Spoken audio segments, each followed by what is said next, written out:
Hey kiddos, welcome back to Art with Miss Rosis. So this week we are going to be doing a really cool project. It's going to be an optical illusion art project. We're also going to be combining different ideas that we learned from the elements of art, including value and color for this project. Let's get started.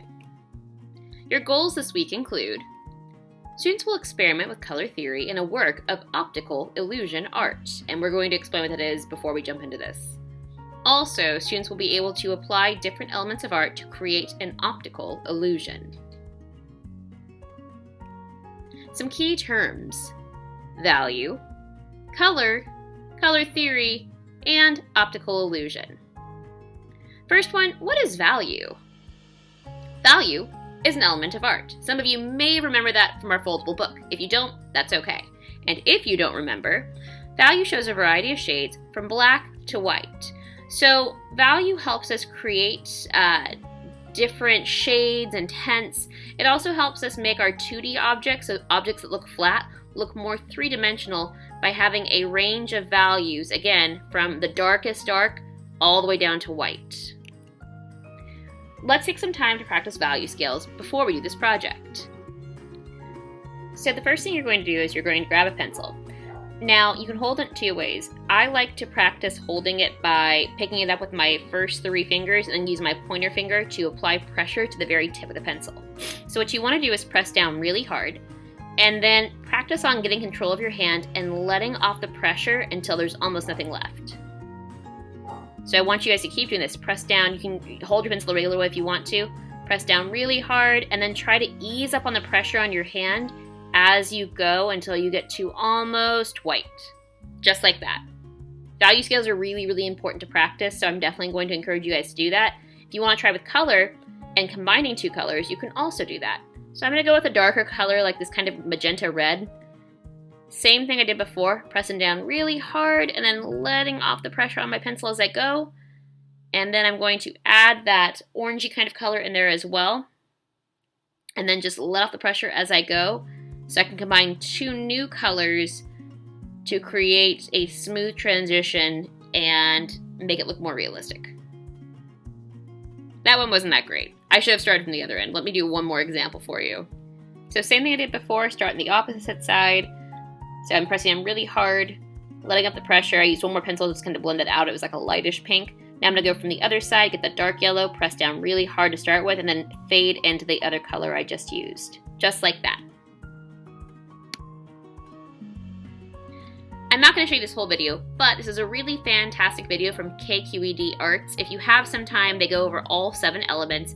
They show you some really great examples, and they show you some really fantastic artists while they explain what the element of art is. We're going to take a moment just to watch a little bit of this about the element of art, color. Color is one of the 7 elements of art, along with line, shape, form, texture, value, and space.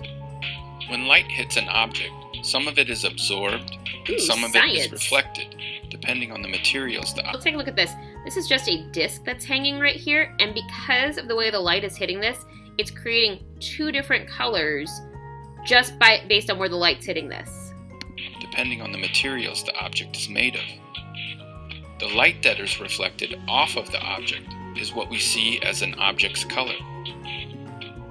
Red, yellow, and blue are called primary colors. You need to know this. Red, yellow, and blue are primary colors, because they cannot be made from the mixing of other colors. However, the 3 primary colors can be mixed together to produce nearly every other hue imaginable. Green, orange, and violet are the 3 secondary colors. They are created by mixing 2 of the primary colors together in equal amounts. When you mix a primary color with a secondary color, you get a tertiary color, such as red-orange, blue-green. Every individual color can be altered by changing its value through tint.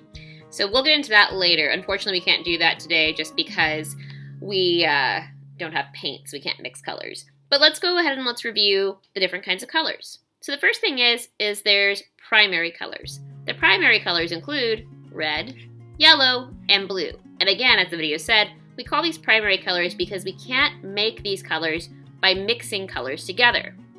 That being said, When you mix red, yellow, and blue together, not all at the same time, you can create some cool colors.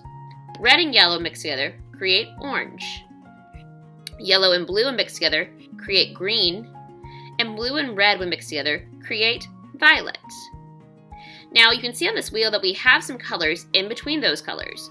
So our primary colors, again red, yellow, and blue, can make what's called secondary colors, also known as green, orange, and violet.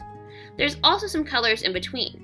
When we take a primary color and a secondary color, and we mix those two together, we get a new color called a tertiary color. For example, when we mix blue and violet together, we get blue-violet. When we mix together red and violet, we get red-violet, and so on and so forth. Colors can also be warm, so colors that you might associate with a warm day or feeling warm, that would include any of these colors on this side of the color wheel. They can also be cool, so colors that make us feel maybe cold, mellow, any of those things. We would call these colors cool colors. What's an optical illusion? Optical illusions can use color, light, and patterns to create images that can be deceptive or misleading to our brains.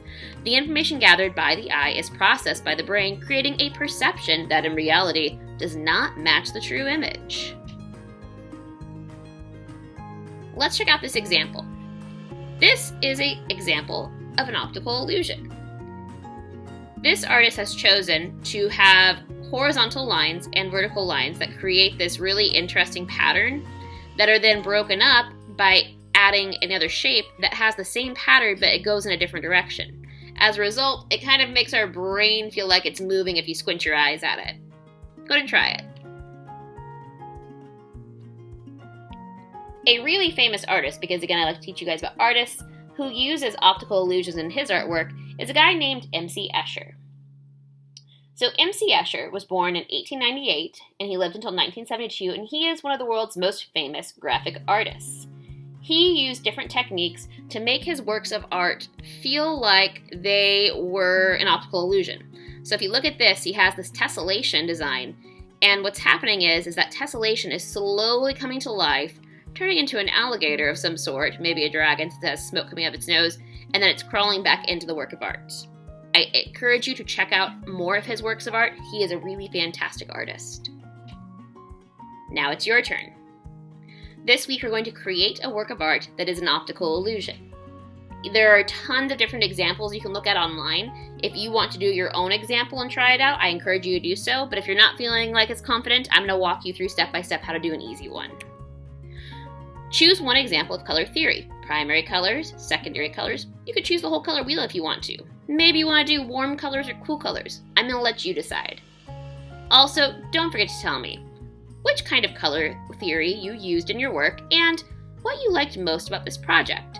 So again, in the comments, when you turn in your picture of your work of art, don't forget to tell me which kind of color theory you used and what you liked most about this project. Let's do this! Before we get started, you're going to need a ruler, a pencil, and lots of colored pencils, also a sheet of paper. So I'm going to make a center dot, and then I'm going to have about 6 to 8 lines coming from that center dot. Once I've drawn those out, I'm going to go ahead and between each of those lines, create like a curved line. Think about Zentangles. And then the box right next to that, I'm going to alternate and have those curved lines going out in the other direction, but make sure they match up. So I'm making sure that my next line, even though it's going in a different direction, is still matched up to the line right next to it where it ended. And what's going to happen is you're going to get this kind of wonky looking pattern when you're done with that. Next thing you're going to do is choose your colors. For this example, I'm using a rainbow color pattern. Think about what we learned about when we used value. So I'm going to press down really hard from the edges of my shape, and then I'm going to go lighter and lighter as I get towards the center. It almost looks like it's highlighted in the center. I'm going to repeat that step in the box next to it, but I'm not going to color the boxes right next to it. Instead, I'm going to skip it, and I'm going to color the alternative box. Think about like our brick patterns. It's like we're skipping spots.